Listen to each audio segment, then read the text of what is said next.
Nous étions à mi-chemin de nos vœux de mariage quand Ethan Cole a mis la main dans sa veste. Je pensais qu'il allait chercher l'alliance. Au lieu de cela, il a sorti un dossier bleu foncé. Il s'est détourné de moi et a fait face au premier rang où sa mère, Diane, était assise. Les deux mains pressées sur son cœur. Avant de terminer mes vœux, a-t-il dit, il y a une autre promesse que je veux faire aujourd'hui. Et je veux que tout le monde ici en soit témoin. Plus de 200 invités se sont tus. Les yeux d'Ethan se sont remplis de larmes presque immédiatement.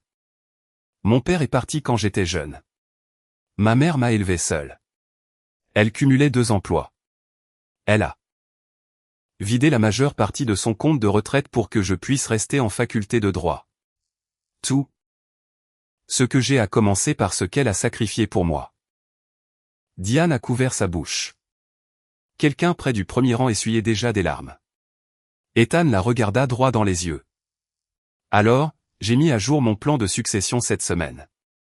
S'il m'arrive quoi que ce soit, la maison de Maple Ridge reviendra à ma mère. Quoi qu'il arrive dans la vie. J'ai besoin de savoir qu'elle aura toujours un foyer. La salle a éclaté en applaudissements. Quelqu'un derrière moi a murmuré, « Voilà un bon fils ». Je me tenais en face d'Ethan, mon bouquet dans les 2 mains. Et je sentais les tiges s'enfoncer dans mes paumes.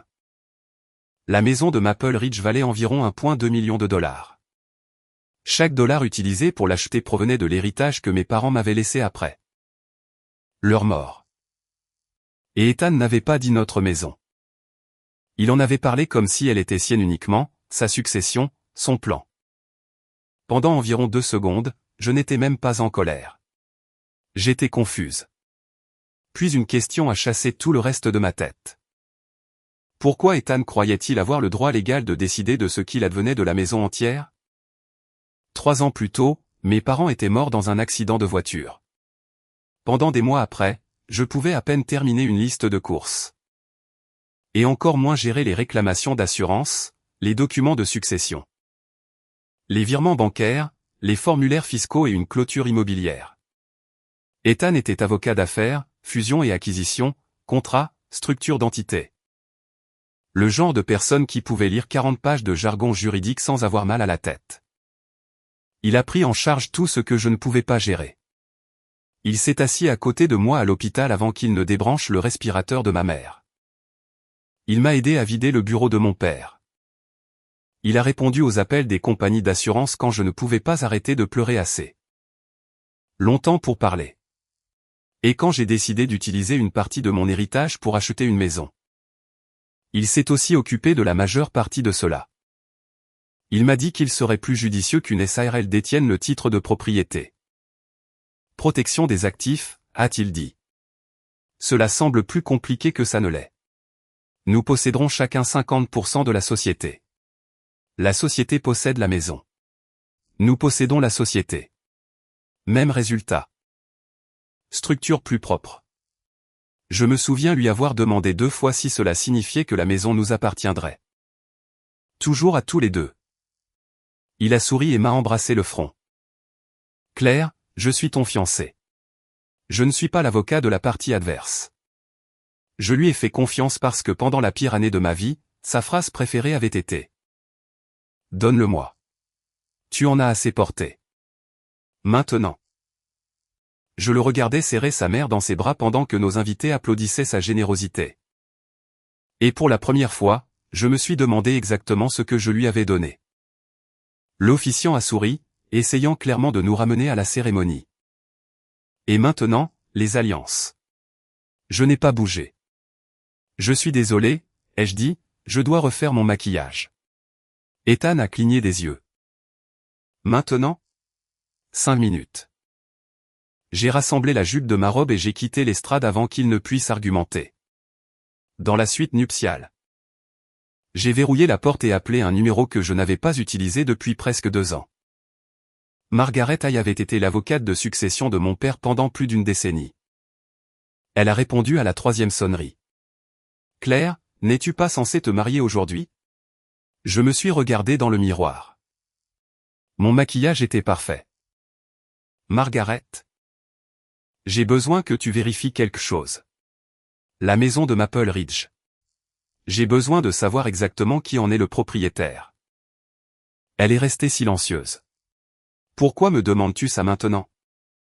Parce qu'Ethan vient d'annoncer au milieu de notre mariage que s'il meurt, la maison revient à sa mère. Cette fois, le silence a duré plus longtemps. Quand Margaret a de nouveau parlé, la chaleur avait disparu de sa voix. Claire, ne signe rien d'autre aujourd'hui. Ma prise s'est resserrée autour du téléphone. Qu'est-ce que ça veut dire? Ça veut dire que j'ouvre l'ancien dossier. Reste en ligne. J'ai glissé le téléphone dans ma pochette sans mettre fin à l'appel. 3 minutes plus tard, je suis retourné dans la salle de bal. Ethan se tenait près de l'autel, disant aux invités que j'avais eu une urgence maquillage. Quand il m'a vu, le soulagement s'est répandu sur son visage. Il a tendu la main vers la mienne.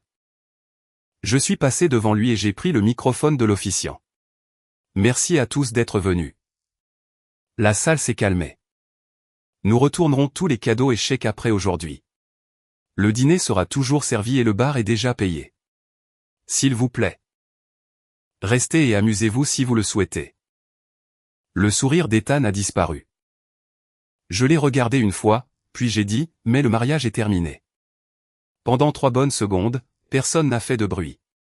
Puis la salle a explosé. Claire. Ethan a traversé l'espace entre nous et m'a saisi le bras. Pas assez fort pour laisser une marque. Assez fort pour que le message soit clair. Nous allons parler en privé. Maintenant. Il m'a entraîné dans une pièce adjacente et a fermé la porte. Au moment où elle s'est refermée derrière nous, le marié impeccable a disparu. Mais qu'est-ce que tu fabriques? Annuler le mariage pour un plan de succession? Pour le fait que tu viens de te tenir devant 200 personnes et de promettre à ta mère une maison que mes parents ont payée. Je ne lui ai pas donné la maison. Ça n'a d'importance que si je meurs. Alors réponds à une question. Il a croisé les bras. Qui possède la maison? Sa mâchoire s'est crispée. Claire, quel nom figure sur les registres de propriété? Il a regardé vers la porte au lieu de me regarder. Mes partenaires sont là. Des clients sont là. La moitié de la famille de ma mère a pris l'avion. Pour ça. As-tu vraiment besoin de faire ça aujourd'hui? J'ai failli rire. Tu étais très à l'aise pour discuter de la propriété quand tu disais à toute la salle que tu avais une maison d'1 million de dollars à laisser à ta mère. Son visage s'est durci. Tu te moques de moi. Je demande où est passé mon argent. Des bruits de pas se sont arrêtés devant la porte. Une seconde plus tard, Diane l'a poussé. Ses yeux étaient rouges. Elle tenait un mouchoir plié dans une main. C'est de ma faute, a-t-elle dit doucement. Elle n'a pas crié. Elle ne s'est pas jetée par terre. Diane n'a jamais eu besoin d'être aussi évidente. J'ai dit une fois à Ethan que vieillir me faisait peur, a-t-elle continué. J'ai dit que je m'inquiétais de ne plus avoir nulle part où aller un jour. Je ne lui ai jamais demandé de me donner ta maison. Si j'ai ruiné votre mariage. Claire, je devrais vivre avec ça pour le reste de ma vie. Cela semblait gracieux. La porte est restée ouverte. En quelques secondes, la tante d'Ethan, Nancy, et plusieurs parents se sont rassemblés dans le couloir. Nancy a baissé la voix comme si elle était raisonnable. Claire? Peut-être finir la cérémonie et s'occuper des papiers demain. Annuler un mariage est une très grande décision. Un de nos amis communs a hoché la tête. Vous êtes tous les deux contrariés. Vous n'avez pas à tout décider tout de suite. Personne ne m'a traité d'égoïste. Personne ne m'a dit que j'avais tort. Il n'en avait pas besoin. Chaque phrase portait le même message. Avalant. Ne mets pas Ethan dans l'embarras. Ne blesse pas Diane. Ne fais pas de scène. J'avais entendu des versions de ce message pendant 7 ans. Le premier Thanksgiving que j'ai passé chez Diane. Elle a insisté pour me servir mon dîner dans une assiette en carton alors que tout le monde utilisait de la porcelaine. Quand j'ai demandé pourquoi, elle a souri tristement et a dit: Je ne veux pas que tu penses que nos affaires ne sont pas assez propres pour toi. J'étais horrifié. Je lui ai dit que je n'avais jamais rien dit de tel. Plus tard, j'ai découvert qu'elle avait dit à un voisin que je refusais de manger dans sa vaisselle.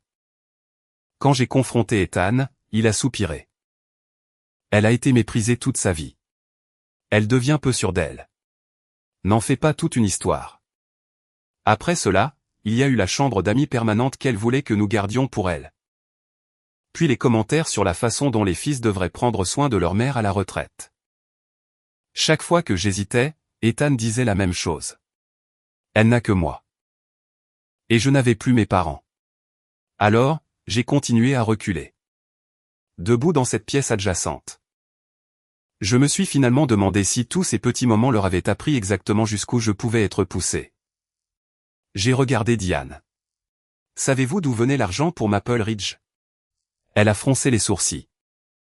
Bien sûr que je le sais. Ethan l'a acheté.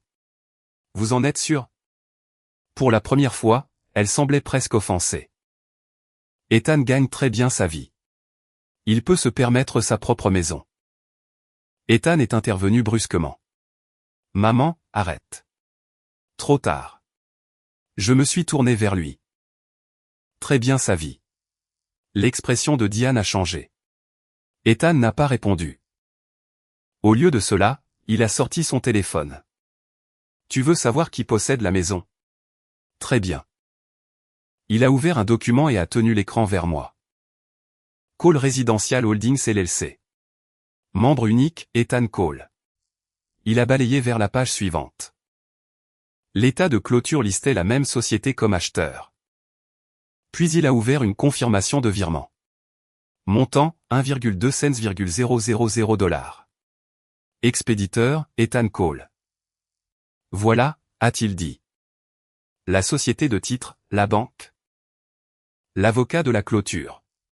Chaque document officiel montre que l'argent de l'achat provenait de mon compte et que ma société a acheté la propriété. Le couloir derrière Diane est devenu silencieux. Nancy me regardait différemment maintenant. Pas avec cruauté, mais avec confusion. Ethan a continué. Oui, tu as transféré de l'argent sur le compte de la maison. Après ça, la structure a changé. Tu as signé l'autorisation de financement. Tu as accepté l'arrangement de l'entité. Tu ne peux pas appeler ça un vol 3 ans plus tard parce que tu es en colère le jour de notre mariage. Mon estomac s'est noué. Je me souvenais des documents. Je me les souvenais trop bien. C'était 10 mois après la mort de mes parents. Je dormais encore par tranches de 2 heures. Certaines nuits. Je me réveillais convaincu que mon téléphone avait sonné et que l'un d'eux m'appelait. Ethan s'est assis à côté de moi sur le canapé avec son ordinateur portable et m'a expliqué une pile de documents. Je l'avais arrêté sur une page. La SARL est toujours à 50/50e, n'est-ce pas? Il m'a offert ce sourire patient que j'aimais tant. Claire, je suis ton fiancé. Je ne suis pas ton avocat adverse. Alors, j'ai signé.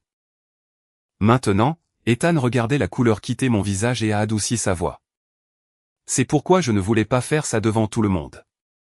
C'est plus compliqué que tu ne le penses. Diane a expiré comme si elle avait retenu son souffle. Je savais qu'Ethan ne profiterait jamais de personne. Elle a tendu la main vers mon bras. Claire? Tu es sur le point de te marier. Les couples ne peuvent pas traiter chaque dollar comme une pièce à conviction au tribunal. Si tu annules ton mariage pour une maison, es-tu vraiment sûr de ne pas le regretter? Je me suis éloigné d'elle. Puis j'ai demandé à Ethan, combien as-tu gagné l'année dernière? Son expression a changé instantanément. Qu'est-ce que ça a à voir avec la maison? Réponds-moi. Diane a froncé les sourcils. Pourquoi demandes-tu son salaire maintenant? Je l'ai regardé. Parce qu'Ethan m'a dit que son salaire net était d'environ 6,000 $ par mois. Diane m'a dévisagé. Puis les mots sont sortis avant qu'elle ne puisse les arrêter. 6,000? Sa prime seule était de plus de 100 000 l'année dernière. Comment pouvait-il ne gagner que 6,000 par mois? La pièce est devenue silencieuse. Ethan s'est tourné vers elle. Maman. La bouche de Diane s'est ouverte, puis s'est fermée. Je l'ai regardée à nouveau. Combien? Il n'a rien dit. Combien as-tu gagné l'année dernière? Ses yeux se sont baissés une demi-seconde. Environ 420,000. J'ai entendu quelqu'un dans le couloir inspirer brusquement. 420,000 $. Pendant 3 ans, Ethan m'avait montré un budget mensuel basé sur environ 6,000 $ de salaire net.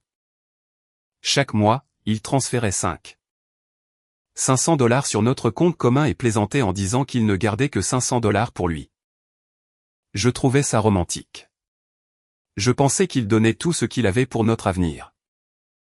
Alors, j'ai remboursé le solde de sa voiture quand il a dit que l'argent était serré.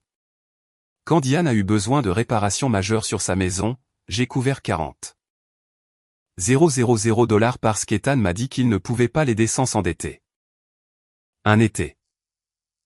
J'ai annulé un voyage en Italie avec 2 amis d'université après qu'Ethan ait dit que l'argent était trop stressant cette année-là.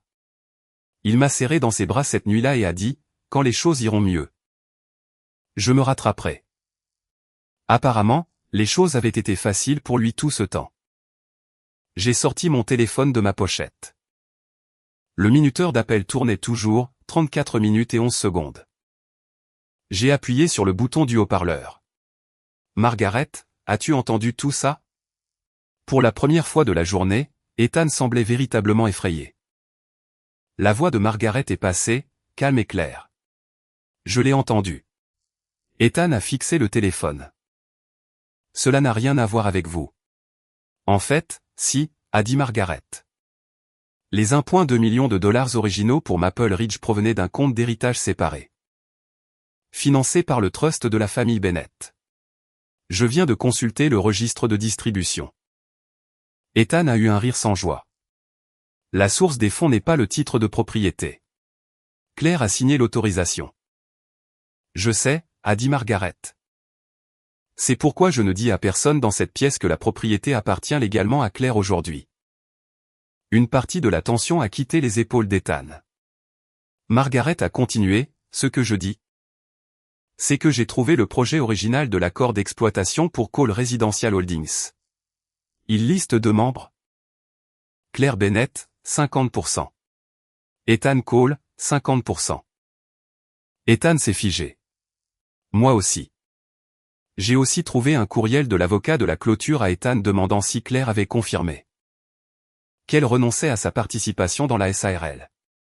Claire n'était pas en copie de ce courriel. La voix d'Ethan s'est tendue. Elle a accepté que je m'occupe de la structure.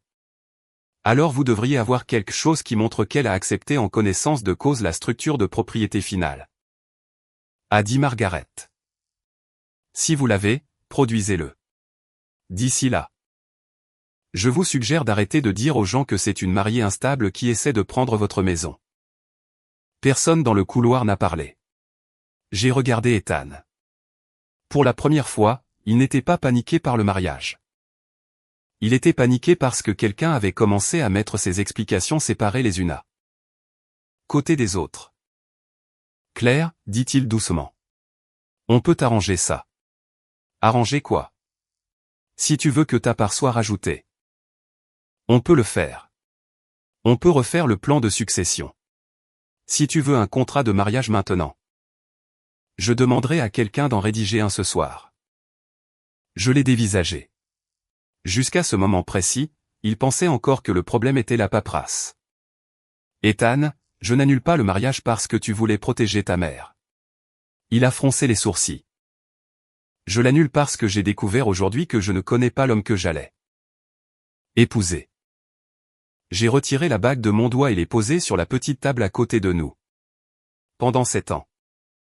Tu m'as dit que tu n'avais pas d'argent. Je t'ai cru. Tu m'as dit que la structure de propriété était compliquée. Je t'ai cru. Tu m'as dit que la SARL nous appartiendrait à tous les deux. Je l'ai cru aussi. Il a ouvert la bouche. Je ne l'ai pas laissé parler. Ta plus grande compétence n'est pas le droit. Ethan. C'est de décider exactement quelle part de vérité j'ai le droit de voir. Je suis sorti. Plus de 200 personnes m'ont regardé traverser la salle de bal. Cette fois, je n'ai rien expliqué. Le dîner a quand même été servi. J'ai enlevé ma robe de mariée. J'ai mis le tailleur pantalon blanc que j'avais prévu de porter pour notre départ. J'ai remis la liste de cadeaux au directeur de l'hôtel et je suis parti par une porte latérale. Je ne suis pas retourné à Maple Ridge. Ethan a appelé 47 fois cette nuit-là. Je n'ai pas répondu une seule fois. Le lendemain matin, Margaret est arrivée à mon hôtel avec 2 cafés et un ordinateur portable. Elle n'a pas demandé si je l'aimais toujours. Elle n'a pas demandé si je prévoyais de lui pardonner. Elle a posé l'ordinateur portable sur la table et a dit, « D'abord, nous trouvons ton argent. » Le premier relevé bancaire était simple. Mon compte d'héritage montrait un virement de 1,2 million de dollars sur un compte commun d'acquisition de maison que Ethan et moi avions ouvert ensemble. Cette partie, je m'en souviens, ai-je dit. Margaret a cliqué sur la page suivante. 2 semaines plus tard. Le même montant exact a été déplacé de ce compte commun vers le compte personnel d'Ethan. Je me suis penché plus près. Attends. Je l'ai regardé. Pourquoi est-ce allé sur son compte personnel d'abord? Continue de lire. La transaction suivante était le virement de 1,2 million de dollars d'Ethan vers le séquestre. La même confirmation de virement qu'il avait montré à tout le monde au mariage. Sur le papier, Ethan avait payé la maison. En réalité, mon héritage avait voyagé de mon compte séparé à notre compte commun pour la maison. Du compte commun à Ethan personnellement, puis d'Ethan au séquestre. Il n'avait pas créé d'argent. Il avait créé une trace écrite qui commençait par son nom. Margaret a ouvert les registres de la SARL. Le premier accord d'exploitation disait exactement ce dont je me souvenais, Claire Bennett, 50%. Ethan Cole, 50%. J'ai fixé mon nom jusqu'à ce que les lettres se brouillent. C'est la version qu'il m'a montrée. Je te crois. La version finale exécutée dans le dossier de clôture ne listait qu'Ethan. Je n'ai jamais signé cette version. Tu as signé une autorisation de financement, a dit Margaret. Elle fait référence à l'accord d'exploitation final. Mais l'accord final n'était pas joint à ta copie. J'ai fermé les yeux. Je me souvenais de la nuit. Je me souvenais des cernes sous les yeux d'Ethan parce qu'il était resté éveillé avec moi. Je me souvenais de me sentir coupable qu'il en fasse tant. Je me souvenais avoir signé parce que l'homme en qui j'avais confiance était assis à 15 centimètres de moi. Mais cette fois, je ne suis pas resté assise pendant qu'un avocat m'expliquait ma propre vie. J'ai ouvert ma vieille sauvegarde de messages textes et j'ai cherché le 50-50e. C'était là. 2 jours avant la clôture, j'avais écrit, « S'il te plaît. Assure-toi que la SARL finale est à 50-50e. Je ne veux pas qu'un problème de paperasse devienne un problème plus tard. » Ethan avait répondu moins d'1 minute plus tard. Bien sûr. Tu n'as pas besoin de t'inquiéter pour ces choses-là. J'ai poussé le téléphone vers Margaret. Elle l'a lu une fois. Préserve la sauvegarde originale. J'ai hoché la tête. C'est à ce moment-là que le schéma a commencé à prendre forme. Ethan ne s'était pas réveillé un matin en décidant de voler une maison. Il avait testé, petit à petit, combien je le laisserais gérer sans vérifier. La première fois qu'il a expliqué un document juridique, je n'ai pas demandé un deuxième avis. La fois suivante où il a dit que l'argent devait passer par un compte particulier pour la commodité de la clôture. J'ai fait ce qu'il recommandait. Puis il m'a dit que les couples ne devraient pas traiter l'argent comme une négociation. Et j'ai encore reculé. Chaque décision en soi semblait inoffensive. Mise ensemble, elle créait une vie à laquelle je n'avais jamais consenti. Au cours des jours suivants, j'ai commencé à parcourir moi-même notre stockage en nuages partagés. Non pas parce que je m'attendais à trouver une confession dramatique. Mais parce que j'en avais assez de laisser les autres décider quels documents étaient assez importants pour que je les lise. La première chose que j'ai trouvée était la déclaration de remboursement du prêt étudiant d'Ethan. Datée de 4 ans plus tôt. Au cours des 3 dernières années. Il m'avait répété à plusieurs reprises que ces prêts étaient une raison majeure pour laquelle il ne pouvait pas épargner de manière agressive. Ils étaient déjà remboursés. Puis j'ai trouvé un relevé de placement. Puis un autre, puis un troisième. 3 comptes dont je n'avais jamais connu l'existence. Valeur combinée, plus de 900,000 $. L'un des comptes listait Diane Cole comme bénéficiaire. Puis j'ai trouvé une confirmation d'achat pour un petit appartement dans l'état où vivait Diane.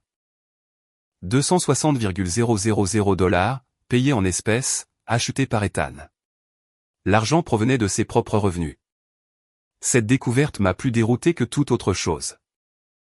Si Ethan gagnait plus de 4 cents, $0,000 par an, avait près d'1 million investi et pouvait acheter un appartement en espèces à sa mère, pourquoi avait-il besoin de mes 1,2 million de dollars?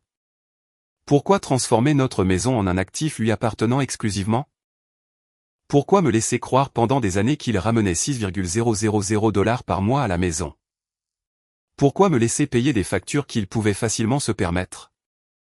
Pourquoi construire une version de notre vie dans laquelle je pensais qu'il était en difficulté, alors qu'il était déjà riche? Margaret n'a pas trouvé la réponse. Je l'ai trouvée. Enfouie dans un dossier synchronisé automatiquement depuis l'ancien ordinateur portable d'Ethan. Trouver un plan annuel personnel qu'il avait écrit 3 ans plus tôt. La plupart étaient ordinaires: courir un semi-marathon, lire 20 livres, devenir associé principal, financer entièrement la retraite de maman, atteindre une valeur nette à 7 chiffres. J'étais sur le point de fermer le document quand j'ai remarqué une ligne en bas. Elle n'était pas formatée comme les autres objectifs. On aurait dit quelque chose qu'il s'était tapé à lui-même et qu'il n'avait jamais voulu que quelqu'un d'autre voie. Ne jamais être le type dont tout le monde dit qu'il s'est marié pour l'argent. J'ai fixé la phrase et soudain, des dizaines de vieux moments se sont réorganisés. La première fois qu'Ethan a dîné avec mon père. Papa a demandé à quel point sa dette d'études de droit était difficile à gérer. C'était une question normale. Ethan a à peine parlé sur le chemin du retour. Plus tard, il a dit, « Ton père me regarde comme s'il évaluait un investissement. » Je lui ai dit qu'il imaginait des choses. Après l'obtention de son diplôme, mon père a proposé de le présenter à quelqu'un dans un grand cabinet. Ethan a refusé. Quand nous nous sommes fiancés, ma mère a plaisanté en disant qu'elle et papa seraient heureux d'aider pour une future maison. Ethan a immédiatement dit non. Je donnerai une maison à Claire moi-même. À l'époque, je pensais que c'était de la fierté. Je l'avais même admiré. Maintenant, je comprenais ce que j'avais manqué. Ethan ne détestait pas utiliser mon argent. Il détestait que quiconque sache qu'il l'avait utilisé. La version parfaite de sa vie exigeait que mon héritage devienne son reçu de virement. Ses vrais revenus restaient cachés et séparés. La maison appartenait à sa société. Et puis un jour, il pourrait se tenir devant 200 personnes et promettre sa propriété d'1 million de dollars à la mère qui avait tout sacrifié pour lui. Ce n'était pas seulement de la générosité. C'était une performance de l'histoire qu'il avait besoin que tout le monde croie. Regardez-moi. J'ai réussi. J'ai acheté la maison. Je m'occupe de ma mère. Je ne dois rien à personne. Sauf que le premier 1,2 million de dollars qui tenait cette histoire ensemble provenait de mes parents décédés. 10 jours après le mariage, Ethan est venu au bureau de Margaret. Il n'a pas amené d'avocat. La première chose qu'il a demandé après s'être assis était « Combien avez-vous trouvé ?» Margaret l'a regardé par-dessus ses lunettes. « Assez. » J'ai fait glisser une copie imprimée de son plan annuel sur la table. Son visage a perdu toute couleur. « Où as-tu eu ça? Est-ce que ça a de l'importance? » Il a fixé la ligne sur le mariage pour l'argent pendant un long moment. Quand il a finalement parlé, sa voix était basse. Quand j'étais enfant, tout le monde traitait ma mère comme si elle demandait quelque chose. Je n'ai rien dit. Si je ne pouvais pas payer un voyage scolaire, un professeur me prenait à part pour que les autres enfants n'entendent pas. Quand j'ai postulé à l'université, les adultes n'arrêtaient pas de me dire à quel point c'était impressionnant que je vienne de ce genre de milieu. En faculté de droit, les gens ont découvert qui étaient tes parents, et la façon dont ils me regardaient a changé. Personne ne t'a rien dit. Il n'en avait pas besoin. Son contrôle a finalement craqué. Je savais ce qu'il pensait. Le pauvre gamin trouve la fille riche. Soudain, chaque accomplissement devient de la chance. Chaque promotion devient une relation. Chaque belle chose que je possède devient quelque chose que sa famille a acheté. Tant que j'étais avec toi. Je sentais que je devais prouver que j'avais construit ma propre vie. Je l'ai regardé. Alors, tu as utilisé mon argent pour prouver que tu n'avais pas besoin de mon argent. Il a fermé les yeux. Je sais comment ça sonne. Ça ne sonne pas ridicule, ai-je dit. Ça sonne cruel. Il a rouvert les yeux. Tu gagnais plus de 4 cents. 000 $ par an. Tu aurais pu me dire que tu voulais des finances séparées. Tu aurais pu demander un contrat de mariage. Tu aurais pu insister pour que nous mettions chacun la moitié. Tu aurais pu acheter une autre maison avec ton propre argent. Il n'a rien dit. Au lieu de ça, tu m'as laissé croire que tu joignais à peine les deux bouts. Tu m'as laissé payer des dépenses pour lesquelles tu n'avais pas besoin d'aide. Puis tu as transformé l'argent de mes parents en pièce maîtresse d'une histoire sur à quel point tu t'étais fait tout seul. Je me suis penché en avant. Parce que la chose que tu ne pouvais pas tolérer n'était pas de dépendre de moi. Ses yeux ont rencontré les miens. C'était que quiconque sache que tu avais déjà dépendu de moi. Il a baissé les yeux. Pendant un long moment, aucun de nous n'a parlé. Puis il a dit, je te transférerai la maison. En totalité. Tu ne me donnes rien. Il a tressailli. Cette maison a été achetée avec l'argent de mes parents. Alors je divulguerai tout. Chaque compte. Chaque prime. Nous referons les finances. Nous signerons tout ce que tu veux. Claire. Cet an n'était pas faux. Cette phrase m'a fait plus de mal que je ne l'aurais cru. Car une partie de moi voulait demander de quel 7 ans il parlait. La nuit où il s'est assis à côté de moi à l'hôpital était-elle réelle? Était-ce réel quand il a pleuré en m'aidant à emballer les livres de mon père? Était-ce réel quand il a fait sa demande il y a 3 mois avec les mains tremblantes? Peut-être que tout était réel. C'était la pire partie. Une personne peut vous aimer et quand même vous tromper. L'amour n'annule pas un mensonge. Je crois que tu m'as aimé, ai-je dit. L'espoir est apparu sur son visage si rapidement que j'ai failli flancher. Puis j'ai terminé. Mais je n'ai plus confiance dans le monde que je voyais quand j'étais avec toi. L'espoir a disparu. Je me suis levé pour partir. Claire. Je me suis arrêté à la porte. Ma mère ne savait pas que les 1,2 million venaient de toi. Je me suis retourné. Quoi? Je lui ai toujours dit que j'avais acheté la maison moi-même. Elle savait que la SARL était à mon nom. Elle était au courant du plan de succession. Mais elle ne savait pas d'où provenait l'argent de l'achat à l'origine. Il s'est frotté les deux mains sur le visage. Elle a soulevé la question de la succession il y a des mois. Elle a dit qu'une fois que je serais marié. Elle craignait que s'il m'arrivait quelque chose, tout te reviendrait et elle n'aurait rien. Je lui ai dit que je m'en occuperais. Il s'est arrêté là. J'ai compris le reste. Diane n'a peut-être pas aidé à créer la structure de propriété. Elle a peut-être vraiment cru que son fils avait acheté Maple Ridge avec son propre argent. Mais elle avait été très disposée à le croire. Assez disposée pour ne jamais demander comment un avocat dans la trentaine avait soudainement payé. En espèces pour une maison de 1,2 million de $. 2 semaines plus tard, Diane m'a envoyé une lettre de 3 pages. Ce n'était pas vraiment des excuses. La majeure partie expliquait à quel point il avait été difficile d'élever Ethan seul. À quel point il était humiliant d'avoir besoin d'aide. À quel point il était effrayant d'imaginer que le mariage ferait que son fils choisirait quelqu'un d'autre en premier. Vers la fin, elle a écrit une phrase qui expliquait plus que les 3 autres pages combinées. Peut-être qu'Ethan n'a pas été complètement honnête à propos de l'argent. Mais vous ne pouvez pas nier que tout ce qu'il a aujourd'hui, il l'a gagné par son propre travail acharné. J'ai lu cette ligne 2 fois. Puis j'ai compris ce qu'Ethan et Diane partageaient plus profondément que l'argent ou la loyauté. Ils avaient tous les deux besoin que la même histoire soit vraie. Ethan avait tout construit lui-même. Tout fait qui ne correspondait pas à cette histoire était réécrit. Mon héritage est devenu son apport en capital. Les factures que je payais sont devenues un soutien volontaire entre partenaires. Les sacrifices que j'ai faits parce que je pensais qu'il était en difficulté sont devenus la preuve que je m'inquiétais trop de l'argent. Et si je posais des questions, je devenais la femme qui tenait les comptes.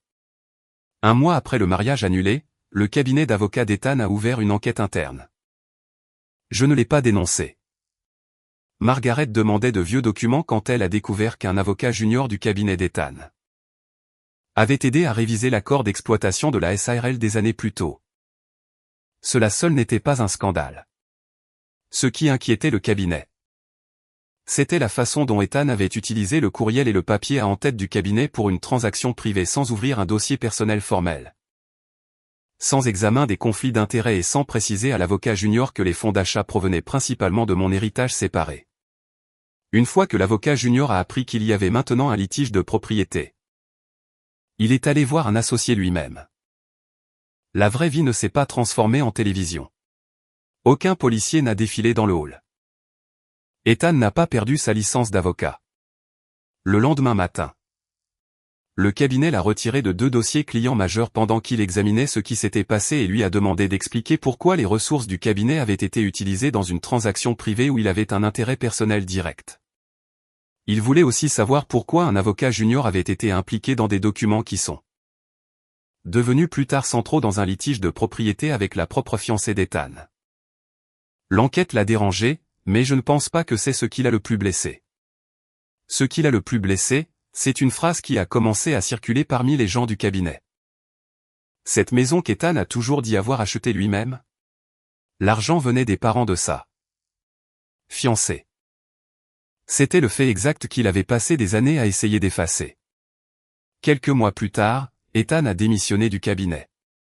Il n'a pas fait faillite. Il n'a pas perdu sa licence. Il avait encore assez d'argent et d'expérience pour reconstruire sa carrière ailleurs. Mais l'image à laquelle il tenait le plus s'était fissurée. L'avocat autodidacte. L'homme qui ne devait rien à personne. Le fils qui pouvait prendre soin de sa mère sans aide. Pour la première fois, les gens autour de lui savaient que l'histoire avait été plus compliquée qu'ils ne voulaient qu'il le voie. 3 mois après le mariage, nous sommes parvenus à un accord sur Maple Ridge.